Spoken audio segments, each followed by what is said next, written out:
Hello, good evening, friends. This is Neeraj Srivastava. Again, we are rejoining this English grammar class.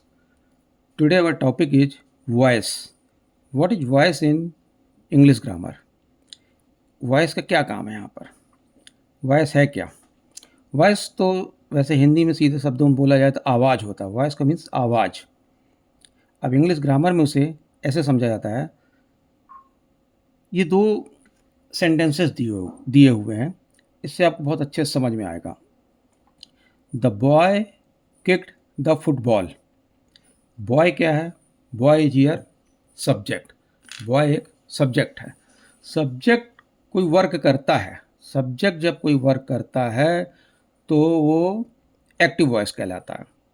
और जब subject work नहीं करता है, जब वो नॉन एक्शन रहता है, नो रिएक्शन रहता है, तब वो पैसिव वॉइस कहलाता है. जैसे the boy kicked the football. It means boy has kicked the football. लड़के ने फुटबॉल को किक मारा. तो this subject boy is working here. अब इसी सेंटेंस को हम अगर ऐसे लिखते हैं, इस फुटबॉल को जो हमारा ऑब्जेक्ट है, इस ऑब्जेक्ट को अगर हम यहाँ पर सब्जेक्ट बना दें और सब्जेक्ट को हम ऑब्जेक्ट बना दें, मतलब इसको हम यहाँ रख दें और जो सब्जेक्ट है उसको हम ऑब्जेक्ट बना दें, तो हमारा ये जो फ्रंट में जो लिखा हुआ है the football, it has become the subject. Second sentence में जब ये सब्जेक्ट बन चुका है तो हम यहाँ देख रहे हैं the boy was kicked, the football was kicked by the boy. Means ये जो ऑब्जेक्ट था जिसे हमने सब्जेक्ट बना दिया, अब ये दिखाई दे रहा है क्लियर कट कि इट इज़ नॉन एक्शन. ये इसका कोई एक्शन नहीं हो रहा. No action no reaction. The football was kicked by the boy. By the boy. अभी भी यही समझ में आ रहा है कि लड़के ने ही किक मारी है फुटबॉल को. तो ये क्या हो गया? ये हमारा पैसिव वॉइस हो गया. वॉइस क्या करता है? वॉइस में यही है कि हम किस तरह से सेंटेंस को लिख रहे हैं. सेंटेंस को लिखने में हेल्प मिल जाती है. इसलिए ये वॉइस जो है इंग्लिश ग्रामर में रखा गया है कि हम उसे सब्जेक्ट को किस तरह से, किस मूड में, कैसे क्या उसको ट्रांसलेट करके लिख दें ताकि वो इजी हो जाए, हमारे राइटिंग जो है प्रॉपर हो जाए. तो क्लियर? तो ये दो सेंटेंसेस से हमको तो ये क्लियर हो गया कि हम सब्जेक्ट को ही जो है, सब्जेक्ट से ये क्लियर हो गया कि ये सब्जेक्ट जो है वर्क कर रहा है. और यहाँ पर जब ये वाला सब्जेक्ट हमने लिया है, इसको ऑब्जेक्ट को हमने सब्जेक्ट बनाया है, तो यहाँ पर क्लियर दिखाई दे रहा है कि this subject is not working. कोई एक्शन नहीं कर रहा है. तो ये हमारा पैसिव वॉइस हो गया. अब अपन ने पढ़ रखा था पहले भी, rules to change from active to passive voice. अब एक्टिव पैसिव वॉइस को समझने के लिए पहले हमारा टेंस बहुत क्लियर होना चाहिए. In last class we have learn about the tenses. और मैंने बोला था कि थोड़ा उसको प्रैक्टिस कर लेना. अगर उसकी प्रैक्टिस अच्छे से हो चुकी हो तो फिर ये वाला चैप्टर उठाना, इसमें फिर बहुत अच्छे से समझ में आएगा. जैसे ये प्रेजेंट टेंस है, present past future, already we study this thing. अब ये प्रेजेंट है. प्रेजेंट का जो सब टॉपिक था पहला वाला, first one, this is present indefinite. Present indefinite में हम जानते हैं कि हमारा जो सिंटैक्स होता है, what is the syntax? Syntax means rules. Rule of the present indefinite, ये है subject plus first form of the verb plus S और एस प्लस ऑब्जेक्ट. ठीक, यही हमारा एक्टिव वॉइस है. Subject plus first form of the verb plus S और S plus object. कुछ याद आ रहा होगा, लास्ट क्लास में अपन ने यही पढ़ा था. प्रेजेंट इंडेफिनिट का ये रूल है. अब देखो इसी रूल के बेस पर ये एक सेंटेंस बना हुआ है. The grocer sells sugar. Subject the grocer हो गया, first form of the verb sells हो गया, और ऑब्जेक्ट ये हमारा शुगर हो गया. एस या ई एस की बात है तो ये एस या ई एस हमने यहाँ पे लगा दिया, ये एस लगा दिया है सेल में. क्योंकि ये सिंगुलर था तो सिंगुलर के साथ हमने ये एस लगा दिया है इस वर्ब में. अब ये मैच कर गया. तो द ग्रॉसर सेल्स शुगर, ये एक्टिव वॉइस है. अब ये हमारा सब्जेक्ट है एंड दिस इज ऑब्जेक्ट. अब ऑब्जेक्ट को हमें क्या करना पड़ेगा? हमें स्टार्टिंग में ही ऑब्जेक्ट को लिखना पड़ेगा. इस ऑब्जेक्ट को हम सब्जेक्ट बना दें और इस सब्जेक्ट को हम ऑब्जेक्ट बना लें. अब जब हम इसको स्टार्टिंग में लिख देंगे तो now this object has become the subject. अब वही चीज़ जो मैं पहले बता रहा था वही चीज़ है यहाँ पर। देखो, the grocer sells sugar, grocer is selling the sugar, grocer जो है सेल कर रहा है, तो ग्रोसर एक्शन में है। लेकिन यहाँ पर जब हम शुगर लिख रहे हैं, sugar is sold by the grocer, sugar का यहाँ कोई एक्शन नहीं है, एक्शन ग्रोसर का ही है, तो ये सब्जेक्ट यहाँ पर नॉन एक्शन है। अब रूल पर आते हैं। देखो, रूल क्या है, पैसिव वॉइस में जब हम कन्वर्ट करते हैं तो रूल होता है object plus is am are plus third form of the verb plus by plus subject. ये चीज़ जो है ये हमारा प्रेजेंट इंडेफिनिट का सिंटैक्स था। जब हम देख लेते हैं कि हमारा जो सेंटेंस है it is in the form of present indefinite, तो हमें इसमें चेंज करना है। हमें बस डिटेक्ट करना है कि जो सेंटेंस हमारा वो किस टेंस में जा रहा है। If it is going in present indefinite tense तो उसके अंदर ये रूल फॉलो होगा। अब तुरंत हम जब डिटेक्ट कर लेंगे कि that this sentence is of present indefinite, ये प्रेजेंट इंडेफिनिट का सेंटेंस है, तो हम उसको ऐसे चेंज कर देंगे, ऑब्जेक्ट को शुरू में लिख देंगे। अब यहाँ पर देखो, इज एम आर हमने लिख दिया स्टार्टिंग में, is am are helping verb है, इसको लिखना पड़ेगा, and then third form of the verb. जब पैसिव वॉइस में कहीं भी कन्वर्ट करेंगे तो थर्ड फॉर्म यूज ही होगी, थर्ड फॉर्म हो जाएगा, प्लस बाई, सारे सेंटेंसेस बाई लगेगा, and at the last we will add subject. तो देखो, sugar is sold by the grocer, sugar is sold by the grocer, ये हो गया हमारा पैसिव वॉइस। अब ये अगर क्लियर हो गया है तो हम आगे बढ़ें। ये हो गया प्रेजेंट इंडेफिनिट। अब अपन आगे बढ़ते हैं।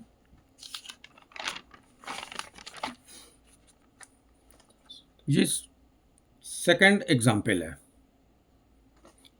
ये अपना सेकंड एग्जाम्पल है। इस एग्जाम्पल में क्या है, children love animals. Second example है अपना, children love animals. This is subject, this is object, और ये वर्ब है, फर्स्ट फॉर्म में है, तो ये क्लियर है कि ये प्रेजेंट इंडेफिनिट का टेंस है। हमको यही करना है, इस ऑब्जेक्ट को स्टार्टिंग में लिखना है। जब हम इस ऑब्जेक्ट को यहाँ स्टार्टिंग में लिखेंगे तो ये हमारा बन जाएगा सब्जेक्ट, और इस सब्जेक्ट को जब हम यहाँ लास्ट में ऐड करेंगे तो ये बन जाएगा हमारा ऑब्जेक्ट। जैसे मैं पहले अभी बता रहा था वही चीज़ है। अब हेल्पिंग वर्ब लगाना पड़ेगा यहाँ पर, क्योंकि ये प्रेजेंट इंडेफिनिट का है, तो हमें स्टार्टिंग में ही इज एम आर लगाना पड़ेगा। अब चूँकि ये एनिमल्स है, एस लगा यहाँ, दिस इज प्लूरल फॉर्म। जब ये प्लूरल फॉर्म में है तो हम इज एम आर में से हम आर लगाएंगे। इसकी ज़रूरत है नहीं, इस सिंगुलर के साथ जाता है, एम तो आई के साथ जाता है, आर बचता है, तो आर हम प्लूरल के साथ लगा देंगे, ऐड कर देंगे। तो animals are loved by children, animals are loved by children. Syntax आपको याद होगा, इसी सिंटैक्स पर काम हो रहा है, इसी सिंटैक्स पर इज एम आर लिखा है plus third form of the verb, यही हमने लिखा है। इज एम आर में से आर लिख दिया है, third form of the verb लिख दिया है, और बाई लगा दिया, और इस सब्जेक्ट को यहाँ लिख दिया, animals are loved by the children. अब ये अपना प्रेजेंट इंडेफिनिट था, and now this is present continuous, ये सेकंड फॉर्म है। अब ये सेकंड सेंटेंस है अपना। सेकंड सेंटेंस क्या चीज़ है, कैटेगरी है, means category, I am means category, this I am talking about the category, present continuous, then third one is the present perfect, and then present perfect continuous। इस type से अपना है, divide रहता है ना, indefinite, continuous, perfect, same way. तो अपन आते हैं प्रेजेंट कॉन्टीन्यूस में। प्रेजेंट कॉन्टीन्यूस का फार्मूला आपको मालूम ही है, सब्जेक्ट होता है, इज एम आर होता है, first form of the verb होता है, और आई एन जी होता है। कॉन्टीन्यूस कहीं भी होगा तो आई एन जी लगेगा ही लगेगा, प्लस ऑब्जेक्ट होगा। इस रूल पे, इस सिंटैक्स पे जब कोई भी सेंटेंस लिखा जाएगा तो वो प्रेजेंट कॉन्टीन्यूअस में आएगा, और वो अफर्मेटिव रहेगा। अफर्मेटिव तब रहेगा जब सब्जेक्ट वर्किंग करता हुआ दिखाई दे। And here in this sentence subject is looking as it is working. देखो, the farmer is ploughing the field, farmer is ploughing the field, farmer जो है खेत में हल चला रहा है, ठीक है, तो फार्मर इज वर्किंग हियर, ये एक्टिव वॉइस है। अब इसको हमें पैसिव में कन्वर्ट करना है। इसको, ये ऑब्जेक्ट है हमारा, इसको हम स्टार्टिंग में ले आएंगे, और ये सब्जेक्ट इसको हम एंड में यहाँ रख देंगे। और ध्यान रखना है इस बात का कि इसमें से हमको इज एम आर लगाना है प्लस बीइंग लगेगा इसमें, बीइंग और third form of the verb. The field is being ploughed by the farmer. The farmer is ploughing the field. इसको चेंज अप करेंगे पैसिव में तो हम ऐसे लिखेंगे the field is being ploughed by the farmer. Is being ये rule है हमारा, this is the rule. Is am are में से कोई भी एक चीज़ लगेगी तो हमने लिख दिया is being ploughed, third form of the verb, and by the farmer. Same way this is next example, ये भी ऐसा ही एग्जाम्पल है। They are picking some flowers. They are picking some flowers, वो फ्लावर्स को तोड़ रहे हैं। पिक माने चुनना, पिक मतलब होता है फ्लावर्स को चुनना। कहीं खेत में गार्डन वार्डन से कहीं से वो फूल को तोड़ रहे हैं। वैसे यहाँ प्लकिंग भी हो सकता है, प्लकिंग वर्ड भी सही हो सकता है। They are picking some flowers, active voice. Now we have to change in passive voice. When we will change in passive voice we have to remind this rule. ये रूल हमारे mind में रहना चाहिए। Some flowers, this is object. Some flowers को हम यहाँ लिखेंगे। Some flowers are being picked by them. Some flowers, देखो some flowers are being means from here, this is the rule। इस सिंटैक्स में से हमने are being उठा लिया है। अब देखने वाली बात यह है कि फ्लावर्स हैं means it is in plural form. Plural में है तो हम आर लिखेंगे, इज नहीं लिखेंगे, एम नहीं लिखेंगे। तो सम फ्लावर्स आर, और बीइंग जाएगा ही जाएगा। Flowers are being picked by them, this is third form of the verb. ठीक है, पिक का पिक्ड हो जाएगा, पिक का पिक्ड हो जाएगा, पिक्ड। तो this is picked by them. ये दे है, इस दे को हम प्रोनाउन में यूज़ करेंगे यहाँ पर ऐसे, तो ये हमारे यहाँ पर देम बन जाएगा। हम यहाँ दे नहीं लिखेंगे, we will write here them. तो दिस इज प्रेजेंट कंटिन्यूअस। अब इसमें ये प्रेजेंट कंटिन्यूअस हो गया। इसके नेक्स्ट जो आता है प्रेजेंट परफेक्ट है। This is present perfect. अब प्रेजेंट परफेक्ट में क्या है? Syntax, we know the syntax, subject plus has have plus third form of the verb plus object. Subject plus has have plus third form of the verb plus object. अगर ये syntax याद नहीं है तो first वाला video मेरा देख लेना, क्योंकि वो ज़रूरी है, सिंटैक्स ज़रूरी होता है। अगर सिंटैक्स ही नहीं है, गड़बड़ है, सिंटैक्स याद नहीं है, तो सेंटेंस का कंस्ट्रक्शन ही गलत हो जाएगा। And when you will write wrong sentence, construction ही उसका गलत रहेगा तो सेंटेंस पूरा गलत हो जाएगा। तो इस रूल पर ही हमारा जो सेंटेंस होगा, then only the sentence will be correct. अब इसे दिया गया है, इस सेंटेंस को दिया गया है कि इसे चेंज करो। इस रूल पर देखो ये सेंटेंस लिखा है, Ashok has written this letter. This is correct sentence. Correct sentence means perfect, grammatically it is correct. Ashok has written this letter, present perfect. Present perfect में थर्ड फॉर्म लगेगा ही लगेगा, ये थर्ड फॉर्म है। हैज़ हैव में से कुछ एक लगेगा, हैज़ लग गया, सिंगुलर के साथ हैज़ लग गया, third form of the sentence है, और फिर ये ऑब्जेक्ट है। Ashok has written this letter, this is the sentence, it has given to us in active voice and told us to change it in passive voice। अब इसको बोला गया कि इसको पैसिव में चेंज करो। सेम चीज़ है, ऑब्जेक्ट को सब्जेक्ट बनाओ, सब्जेक्ट को ऑब्जेक्ट बनाओ। This letter, this is object, इसको हम स्टार्टिंग में लिखेंगे। This letter has been written by Ashok. This letter has been written by Ashok. ये सब्जेक्ट था, सब्जेक्ट यहाँ पर दिख रहा था कि subject is working here, subject is in working process. But here, यहाँ भी वही चीज़ दिख रही है, सब्जेक्ट ही काम कर रहा है, ऑब्जेक्ट तो कुछ नहीं कर रहा, ऑब्जेक्ट तो सफरर है। ये जो ऑब्जेक्ट था ये तो हमने यहाँ स्टार्टिंग में लिख दिया, इसको सब्जेक्ट बना लिया है, तो ये जो सब्जेक्ट है ये तो सफरर है, it is just receiver only. This letter has been written by Ashok, ये हो गया पैसिव वॉइस हमारा। क्लियर? एक और एग्जाम्पल देख लेते हैं। The children have eaten all the cakes. Children have eaten all the cakes. बच्चों ने सारे केक खा लिया। ठीक है। This is subject, this is object. काम क्या है? काम यह है कि इस ऑब्जेक्ट को स्टार्टिंग में लिख दें, इसको हम सब्जेक्ट बना दें, और सब्जेक्ट जो हमारा, इसको हम ऑब्जेक्ट बना दें। तो अब ये जब हमने यहाँ पे केक से स्टार्टिंग लिख दिया है, तो now it has become the subject. यहाँ पे जो सब्जेक्ट था वो दिख रहा था कि it is in working process, वो काम किया है। चिल्ड्रन ने भैया केक खा लिया, केक खा के ख़त्म कर दिया, चिल्ड्रन ने अपना काम कर दिया, बच्चे खा लिए केक।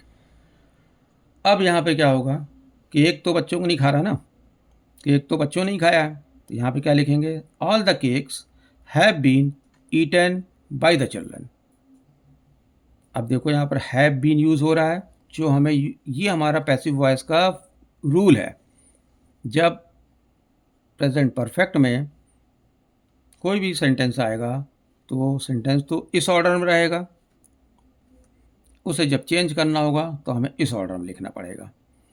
अब होगा क्या? हैज़ बीन, हैव, हैज़ यहाँ लगा ही हुआ, पहले से ही लगा हुआ है। ऑक्सिलरी वर्ब्स यही वाले यूज़ करेंगे हम। हमको सिर्फ यहाँ पर बीन लगाना है, बीच में हमको बीन लगा देना, third form of the verb. All the cakes have been eaten by the children, ये हमने बीन लगा दिया। हैव लगा दिया, हैव इसलिए लगा दिया क्योंकि ये केक्स हैं। ध्यान रखने वाली बात यह है कि केक्स है, this is in plural form. Plural है तो हैव लगेगा, सिंगुलर होता तो हैज़ लग जाता। बस यही गलती नहीं होनी चाहिए कि सिंगुलर के साथ है, सिंगुलर के साथ हैव लगा दो और प्लूरल के साथ हैज़ लगा दो, तब तो गलत हो गया फिर। तो ध्यान रखने वाली यही बात है कि सिंगुलर के साथ सिंगुलर बना के लिखना है, प्लूरल के साथ प्लूरल। तो all the cakes have been eaten by the children. ठीक, तो ये अपना प्रेजेंट परफेक्ट हो गया। अब प्रेजेंट परफेक्ट कॉन्टीन्यूस इसमें नहीं होता है। एक्टिव पैसिव वॉइस की जब बात आती है तो वो परफेक्ट कॉन्टीन्यूस नहीं रहता है। अब वो क्यों नहीं रहता है? उसका सिंपल सा कारण यही है कि वो बहुत ऑकवर्ड हो जाता है, फिर वो लिखने में समझने में बहुत ऑकवर्ड हो जाता है। तो इसलिए जो है वो ग्रामेटिकल रूल से हटा ही दिया गया है। बेटर ये यहीं तक रहता है कि परफेक्ट तक ही रहता है, और पास्ट में जब आते हैं तो वो भी परफेक्ट तक ही जाता है, और फ्यूचर में आते हैं तो वो भी परफेक्ट तक ही जाता है।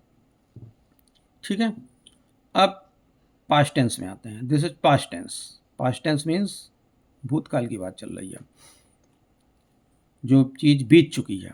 और पास्ट टेंस का जो फर्स्ट सब कैटेगरी थी, दिस वाज पास्ट इंडेफिनिट। अब पास्ट इंडेफिनिट का हमें सिंटैक्स माइंड में अच्छी तरह से पता होना चाहिए कि पास्ट इंडेफिनिट, मैंने कल भी बताया था कि पास्ट इंडेफिनिट जब बात हो तो जब second form of the verb हो, it means past tense. Now means we are talking about the past tense only. तो subject plus second form of the verb plus object, ये सिंटैक्स रहेगा। इस सिंटैक्स में कोई भी सेंटेंस रहेगा तो वो पास्ट टेंस कहलाएगा। जैसे suppose Hari stole my book, Hari stole my book, ये सेकंड फॉर्म में लिखा हुआ स्टोल, तो ये हरी ने मेरी बुक चुरा लिया था। ठीक है, ये एक्टिव वॉइस है। अब इसको हम जब पैसिव में कन्वर्ट करेंगे तो वही रूल सेम वही रहेगा। ऑब्जेक्ट को सब्जेक्ट बना दो, सब्जेक्ट को ऑब्जेक्ट बना दो। My book, this was the object, इसको यहाँ आप लिखेंगे my book. My book was stolen by Hari, ये हमारा रूल है। वाज वेयर में से कुछ एक लगेगा, या तो वाज या वेयर। सिंगुलर के साथ वाज, प्लूरल के साथ वर। सिंगुलर के साथ वाज, प्लूरल के साथ वर। ठीक है। My book was stolen by Hari, this is passive voice. दूसरा कोई सेंटेंस आता है, अगर सपोज एक सेंटेंस ये है, the mad dog bit the beggar. The mad dog bit the बेगर, एक पागल कुत्ता था जिसने एक भिखारी को काट लिया। ठीक है। बाइट, बिट, बिटेन, तो ये बिट है, सेकंड फॉर्म में लिखा हुआ है।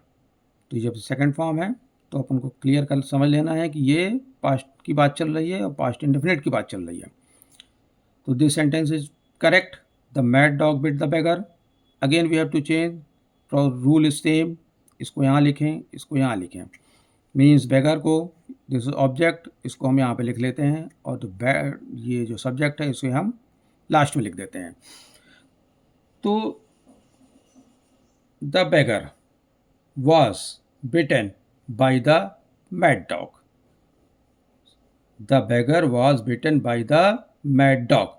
ठीक है, यही रूल है। ऑब्जेक्ट के देखो द बेगर आ गया, यहाँ पर ऑब्जेक्ट के लिए द बेगर आ गया। वॉज वर्ब में से हमने वॉज ले लिया, third form of the verb ले लिया हमने, बिट बाइट बिटन, ये third form of the verb है। ठीक है, बाई की जगह बाई यूज़ कर लिया और द मैड डॉग यूज़ कर लिया। द मैड डॉग यहाँ से आ गया, द मैड डॉग ये हमने यहाँ पे लिख दिया। तो सेंटेंस क्या है, the mad dog bit the beggar, active voice में है, पैसिव ऐसा हो जाएगा, the beggar was bitten by the mad dog. बहुत सिंपल सी बात है इसमें। जब भी हम इसमें इंडेफिनिट की बात करते हैं तो इंडेफिनिट में देखना सिर्फ हमें हेल्पिंग वर्ब लगाना है और third form of the verb लगाना है। बहुत इजी सा है। जब भी इंडेफिनिट की बात हो, चाहे वो प्रेजेंट की हो, चाहे पास्ट की हो, चाहे फ्यूचर की हो, जब हम उसे पैसिव वॉइस में कन्वर्ट करते हैं तो सिर्फ हमें उसमें हेल्पिंग वर्ब लगाना है। जो भी उस टेंस का हेल्पिंग वर्ब हो, इज एम आर हो, चाहे वाज वर हो, चाहे विल शैल हो, उस हेल्पिंग वर्ब को यूज़ करेंगे और third form of the verb लगा देंगे। ये इंडेफिनिट में होगा। जब कॉन्टीन्यूअस की बात होगी तो वही हेल्पिंग वर्ब फिर से यूज़ होगा और बीइंग लगा देंगे और third form of the verb लगा देंगे जब कॉन्टीन्यूअस की बात आएगी। और जब परफेक्ट की बात आएगी तो यहाँ पर क्या करना है, हेल्पिंग वर्ब लगाना है और बीन लगाना है, BEEN बीन, और third form of the verb लगा देना। बस ये सिंपल सा, यही 3 रूल रहते हैं इसमें। एक जगह helping verb third form of the verb, दूसरी जगह पर जो है हेल्पिंग वर्ब बीइंग और third form of the verb, और तीसरी जगह हेल्पिंग वर्ब बीन और third form of the verb. मतलब कि फर्स्ट में तो हमें सिर्फ फर्स्ट में तो हमें सिर्फ third form of the verb ही लगा देना है। सेकंड में जब कॉन्टीन्यूअस की बात आ जाती है, किसी भी कॉन्टीन्यूअस की, चाहे प्रेजेंट हो, पास्ट हो, परफेक्ट हो, तो वहाँ बीइंग लगेगा। और जब थर्ड की बात आए, जब परफेक्ट की बात आए, तो ये बीन लगा देना है, वो third form of the verb लगे। Third form of the verb सब में लगेगा। और यही हमारा मेन रूल तो यही है। इसी रूल को एक्सप्रेस करके यहाँ पर लिखा गया है। इसको ध्यान रखने वाली बात है ये। अब है पास्ट कंटिन्यूअस। पास्ट कंटिन्यूअस है, देखो मैंने बताया था हेल्पिंग वर्ब लगा देना और बीइंग लगाना, यही चीज़ यहाँ पे यूज़ होगा। सब्जेक्ट है, पास्ट कंटिन्यूअस है। पास्ट कंटिन्यूअस हमें इस सेंटेंस में मिल जाएगा, the postman was delivering the letters. The postman was delivering the letter, this is past continuous, sentence of past continuous. ठीक है, पोस्टमैन लेटर्स को डिलीवर कर रहा था। अब इसको जब हम पैसिव वॉइस में लिखेंगे तो फिर लिखेंगे the letters were being delivered by the postman. The letters were being delivered by the postman. देखो, look here, this is subject, since the subject is plural so we have chosen were आ गया यहाँ पर। Being, यही इसी helping verb की मैं बात कर रहा था, इसी हेल्पिंग वर्ब की, was were is am are और विल शैल, तो ये हेल्पिंग वर्ब आ गया। वर और बीइंग, ये बीइंग आ गया। मैंने कहा ही था कि जब कॉन्टीन्यूअस की बात आएगी तो हम बीइंग यूज़ करेंगे। देखो ये बीइंग, तो बीइंग आ गया यहाँ पर। Third form of the verb आ गया और third form of the verb है यहाँ पर, और ये तो हमारा सब्जेक्ट है, ये इधर आ गया। The letters were being delivered by the postman. मेरे ख्याल से अब तक तो जो है, जो मैं बार बार बोल रहा हूँ कि सब्जेक्ट को यहाँ करो और ऑब्जेक्ट को यहाँ पे कर दो, ये दिमाग में फीड हो चुका होगा अच्छी तरह से कि सब्जेक्ट को हमें यहाँ लिख देना है लास्ट में और ऑब्जेक्ट को यहाँ लिख देना है। ये बार बार इसलिए बोल रहा था कि माइंड में सेट हो जाए वो। ठीक है, ये पास्ट कंटिन्यूअस है। अब पास्ट कंटिन्यूअस के बाद पास्ट परफेक्ट। अच्छा, एक सेंटेंस और है, ये भी एक एग्जाम्पल है। Our soldiers were defending the town. Our soldiers were defending the town. Active voice है। इसी को जब पैसेज में कन्वर्ट करेंगे, the town was being defended by our soldiers. The town was being defended by our soldiers.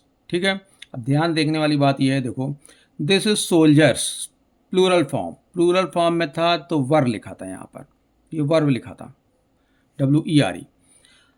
And this is town, city की बात हो रही है, एक सिंगुलर है, जब हम इसको यहाँ लिखेंगे तो ये सिंगुलर यहाँ आ गया, जब सिंगुलर आ गया तो हम वर यूज़ नहीं करेंगे, हम यहाँ पर वाज यूज़ करेंगे, इसलिए यहाँ पर हमने वाज यूज़ किया है। द टाउन वाज, ठीक है, बीइंग लगेगा ही लगेगा। The town was being, third form of the word, defended by our soldiers. Clear. अब आते हैं पास्ट परफेक्ट पे। Past perfect, we know the sentence, we know the syntax of the past perfect. क्या sentence रहता है past perfect में? Head लगता ही है, अपन को मालूम है कि हेड लगता है, third form of the verb लगता है। जब तक हेड नहीं लगेगा, third form of the verb नहीं लगेगा, कोई भी इनमें से कोई भी एक चीज़ अगर नहीं लगी तो सेंटेंस इज रॉन्ग, कहीं ना कहीं वो सेंटेंस फिर गलत है। Grammatically that sentence is totally wrong. Head नहीं लगा तो पूरा ही गलत है, कुछ समझ में ही नहीं आएगा कि ये पास्ट की बात चल रही है। तो the boys had eaten all the cakes, the boys had eaten all the cakes, बच्चों ने सारे केक खा लिए थे। परफेक्ट तो यही बात होती ना कि पास्ट टेंस में, पास्ट टाइम पीरियड में वर्क कंप्लीट हो चुका था, तो यही चीज़ है, इसका सही सेंस निकल रहा है। The boys had eaten all the cakes, सारे केक्स बच्चों ने खा लिए थे। बच्चे भी नहीं, लड़कों ने, बॉयज़ लिखा चुकी। Before the party began, before the party began, party शुरू होने के पहले ही केक जो है लड़कों ने खा लिया।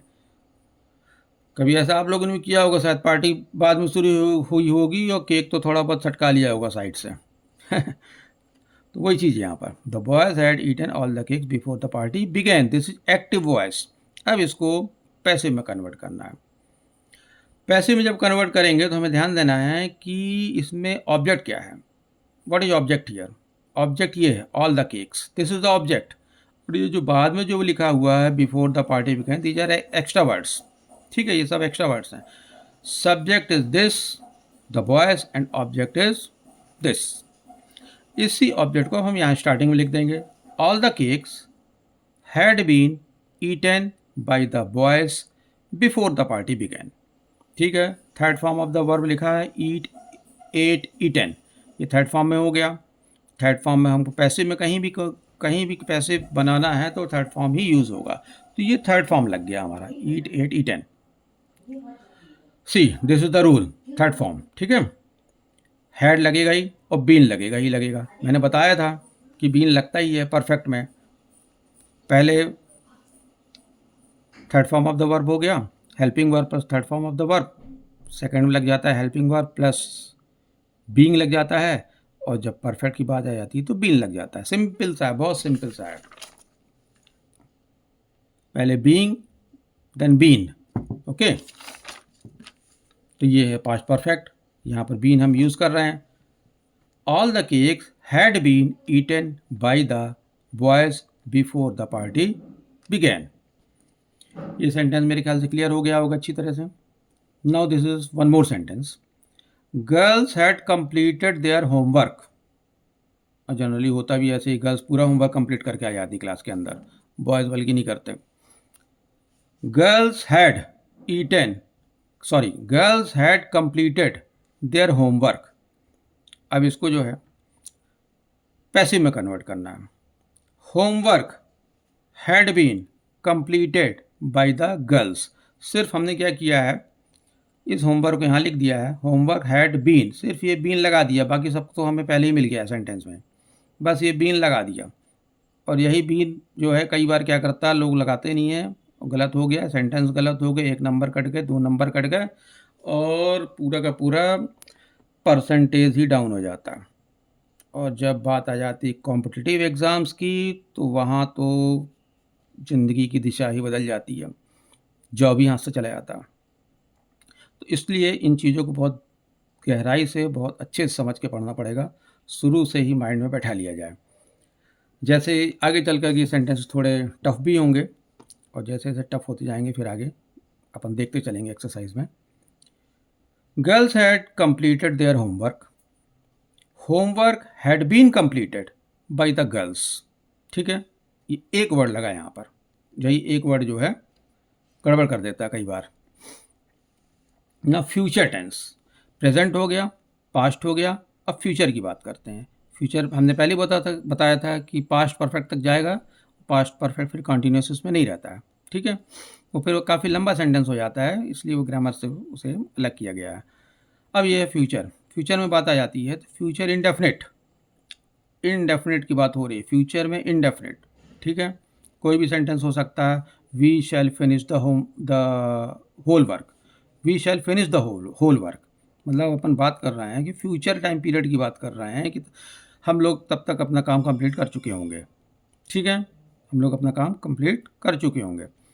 This is future indefinite. Future indefinite का ये दिस इज द सिंटैक्स, देख रहे हो सिंटैक्स क्या लिखा है, subject plus will shall plus first form of the verb plus object. इसी बेस पर ये सेंटेंस लिखा हुआ है। सब्जेक्ट प्लस विल शैल में से चूंकि वी है तो यहाँ पे शैल लिखा हमने, we shall finish the whole work. First form of the verb है तो first form of the verb लिखा ही हुआ है, फिनिश ही लिखा है, फिनिश्ड नहीं लिखा है। We shall finish the whole work. अब फ्यूचर इंडेफिनिट को बोला गया है कि change this sentence in passive voice. अब इसको हमको पैसिव में कन्वर्ट करना है। अब देखो, ये ऑब्जेक्ट है, इस ऑब्जेक्ट को अपन ने यहाँ लिख दिया स्टार्टिंग में ही, the whole work will be finished by us. The whole work, ठीक, द होल वर्क ये ऑब्जेक्ट था हमारा, the whole work will be finished by us. जब पैसिव में चेंज करेंगे तो ये रूल है, ऑब्जेक्ट प्लस विल भी लगेगा या शैल भी लगेगा। विल भी सबके साथ लग जाएगा, ही शी इट सबके साथ लग जाएगा, शैल भी सिर्फ आई के साथ लगेगा। Object plus will be plus third form of the verb plus by, ये बाई भी लगेगा, एंड सब्जेक्ट। ठीक है, ये कर दिया अपन ने। द होल वर्क ऑब्जेक्ट हो गया, विल बी ये विल बी हो गया, हेल्पिंग वर्ब हो गया, फिनिश्ड ये third form of the verb हो गया, बाई ये हो गया, एंड सब्जेक्ट ये हो गया। ठीक है, ये अस हो गया, यही वी है। इसी वी को हमने यहाँ पर अस में कन्वर्ट करके लिखा है। अब हम यहाँ वी नहीं लिखेंगे कि वी लिख दें, उसको हमें चेंज करना पड़ेगा। प्रोनाउन में उसमें हम चेंज कर दिए हैं, तो बाई अस कर दिया है। ठीक है, वी की जगह जब हम चेंज करते हैं तो हम उसे अस करके लिख देते हैं। The whole work will be finished by us, पूरा काम हम लोगों के द्वारा कंप्लीट कर लिया जाएगा तब तक, मतलब फ्यूचर में वो काम हम लोगों के द्वारा कंप्लीट कर लिया जाएगा। ठीक है, this is future indefinite. Second example, my team will play the cricket. My team will play the cricket, this is active voice, और इसी को चेंज करना है हमको पैसिव वॉइस में। ठीक है, फ्यूचर इंडेफिनिट का सेंटेंस है, the cricket will be played by my team. The cricket will be played. ठीक है, ध्यान रखने वाली बात है कि फ्यूचर की बात हो रही है, विल बी लगेगा यहाँ, will be. The cricket will be starting में लग जाता है, फ्यूचर इंडेफिनिट सही लग जाता है। विल बी प्लेड, ये हेल्पिंग वर्ब है, दिस इज हेल्पिंग वर्ब, ये अपन लिखते ही हैं, हेल्पिंग वर्ब का यूज़ होता ही है। तो ये दिस इज ऑब्जेक्ट, इसको स्टार्टिंग में लिखा, हेल्पिंग वर्ब यूज़ किया और third form of the verb लगा लिया, बाई लगा दिया, and this object, the cricket will be played by my team. ये फ्यूचर इंडेफिनिट था ये। अब फ्यूचर कॉन्टीन्यूअस। फ्यूचर कॉन्टीन्यूअस क्या होता है? कॉन्टीन्यूअस का तो मतलब ही होता है कोई भी प्रोसेस, कोई भी वर्क हो that is in running process, that is in running process, तो वो कॉन्टीन्यूअस हो गया। और जो रनिंग में हो तो उसमें आईएनजी लगाना ही लगाना हमको, जैसे ये लगा I N G. She will be cooking the dinner then, ठीक, she will be cooking the dinner, she will be cooking the dinner then, वो खाना बना रही होगी, वो खाना बना रही होगी, तब वो खाना बना रही होगी, मतलब जब तक हम पहुंचेंगे तब शायद वो खाना बना रही होगी। इन जनरल अपन चालू भाषा में सब बोलते हैं ना, same way, she will be cooking the dinner then. अब ये जो डिनर है यही हमारा ऑब्जेक्ट है, इसी को हमको उठा के यहाँ पे लिखना। The dinner will be being cooked, will be being cooked by her, the dinner will be being cooked by हर, ये बाई हर है, ये सी की जगह आया। इस सी को हम यहाँ पर लास्ट में ऐड करना है, तो अब सी का सी नहीं लिखेंगे, उसका हम प्रोनाउन में कन्वर्ट कर देंगे। उसका हम प्रोनाउन में जब कन्वर्ट करेंगे तो हर शी के लिए हर यूज़ होता है, तो बाई हर कर देंगे। ही होता तो बाई हिम कर लिख देते हैं। The dinner will be being cooked by her and then. ठीक है, ये लास्ट में प्रीपोजिशन लगा, दिस इज प्रीपोजिशन, ये लास्ट में लिखा है। They will be watching movie, they will be watching movie. ये सेंटेंस है, कॉन्टीन्यूअस का सेंटेंस है, फ्यूचर कॉन्टीन्यूअस का सेंटेंस है, विल शैल आएगा तो कॉन्टीन्यूअस है। This we all know this thing that they will be watching movie, वो लोग मूवी देख रहे होंगे। She will be first form of the sentence, first form of the verb I N G plus object. ये जो सिंटैक्स लिखा है ये हमारा अच्छे से तैयार होना चाहिए। दिस इज टेंस, इसलिए मैंने पहली क्लास में इसको टेंस लिया था। टेंस बहुत इंपॉर्टेंट है, ये गलत नहीं होना चाहिए। ये जब क्लियर रहेगा तो हम एक्टिव पैसिव भी कर लेंगे और नरेशन भी कन्वर्ट कर लेंगे, और यही नहीं गड़बड़ रहेगा तो हम ना एक्टिव पैसिव कर पाएंगे ना ही नरेशन कर पाएंगे। तो दे विल बी वॉचिंग मूवी, वो लोग मूवी देख रहे होंगे। ठीक, इसको चेंज करना है हमें पैसिव वॉइस में। अ movie will be being watched by them. A movie will be being, यहाँ बीइंग लगेगा। मैंने कहा था कंटिन्यूस की जब बात आएगी तो बीइंग ऐड करना है, पहले बीइंग, और जब परफेक्ट की बात आ जाएगी तो बीन, पहले आईएनजी वाला and then after been. A movie will be being watched by them, third form of the verb लग गया। ये third form of the verb पूरे पैसिव वॉइस में लगेगा। ठीक है, a movie will be being watched by them. They था तो दे को ही हमें यहाँ ऐड करना है, तो हम दे का हमने देम में कन्वर्ट कर दिया, इसका प्रोनाउन में चेंज करके यहाँ पे लिख दिया है a movie will be being watched by them. ठीक है, ऐसे कई सेंटेंसेस बनाने पड़ेंगे और याद लिखने पड़ेंगे। जब प्रैक्टिस हो जाएगी 2-3 सेंटेंसेस को लेकर के हम प्रैक्टिस कर लेंगे अच्छे से। ये तो हम अफर्मेटिव का बता रहे हैं सिर्फ, इसमें अगर आगे बढ़ेंगे तो हमें इसमें इंट्रोगेटिव भी मिलेगा, फिर इसमें हमें नेगेटिव भी मिल सकता है, और आगे बढ़ेंगे तो ऑप्टेटिव सेंटेंसेस भी आ सकते हैं। ठीक है, फिर काफ़ी लंबा चैप्टर होगा वो। अभी सिर्फ समझने के लिए हमने सिर्फ अफर्मेटिव लिया है, इवन इंट्रोगेटिव भी इसमें नहीं डाला है अभी हमने। आगे एक्सरसाइजेज में डालेंगे हम, जब आगे की एक्सरसाइज करेंगे तो उसमें हम इंट्रोगेटिव भी ले लेंगे, फिर ऑप्टेटिव भी ले लेंगे, और एक्सक्लेमेटरी, ये सब तरह के भी सेंटेंस आ सकते हैं इसमें, क्योंकि सेंटेंस तो हर तरह के बोलते हैं ना, और हर तरह के सेंटेंस यूज़ भी करते हैं इंग्लिश में लिखते समय, और वही जब गलत सलत हो जाता है तो हमारा सेंटेंस कंस्ट्रक्शन पूरा गलत हो जाता है। तभी लोग बोल देते हैं कि इंग्लिश में तो बहुत पुअर है तुम्हारी, वो यही चेक कर लेते हैं। ठीक है, तो बेस हम अपना स्ट्रॉन्ग कर रहे हैं। Future perfect, this is future perfect. Future perfect की बात हो रही, मतलब फ्यूचर में वो काम कंप्लीट हो चुका होगा। ठीक है, फ्यूचर में वो काम कंप्लीट हो चुका होगा, परफेक्ट मीन्स काम कंप्लीट हो चुका होगा।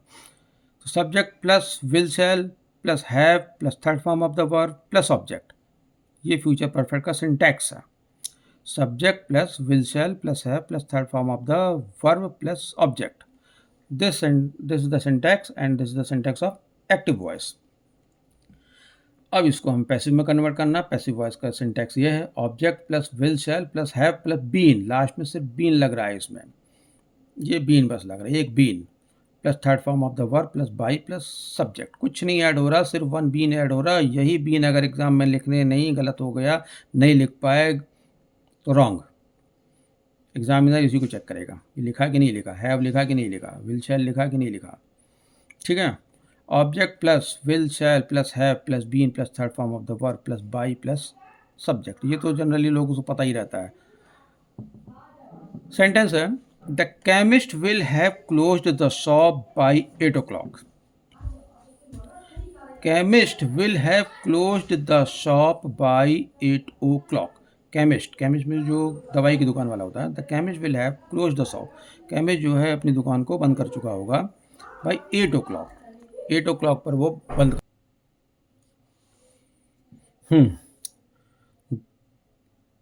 The chemist will have close the shop by 8 o'clock, active voice. Now we have to change this sentence in passive voice. The shop will have been closed by the chemist by 8 o'clock। The shop, this is our object, इसी object को change करना है यहाँ पर। The shop will have been, closed by the chemist by 8 o'clock। ठीक है। Will have been, हमको ध्यान रखना ये विल हैव बीन यहाँ पे लिखा हुआ है, will have been, will have been आ गया हमारे सामने, विल हैव बीन और third form of the verb, the shop will have been closed by the chemist by 8 o'clock। Next sentence है I shall have taken tea, I shall have taken tea. ठीक है। This I subject, आई के साथ शैल लगा हुआ है, आई है तो हैव लगा हुआ है, taken third form of the verb है। ठीक है। And this tea, this object, इस ऑब्जेक्ट को हमने स्टार्टिंग में कर दिया।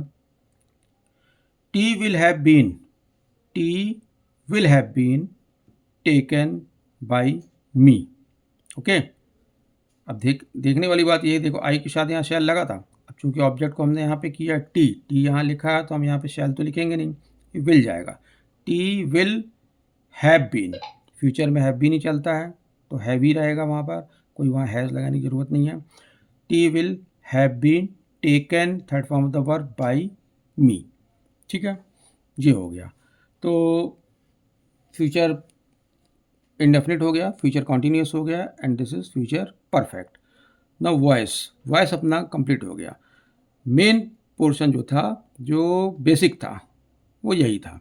अब इस पर अपन को काफ़ी प्रैक्टिस करनी पड़ेगी, कुछ प्रैक्टिस हो जाएगी ताकि ये गलत ना हो, and then we will do several types of sentences are there, then we will do all do sentences also. Okay, thank you, good night.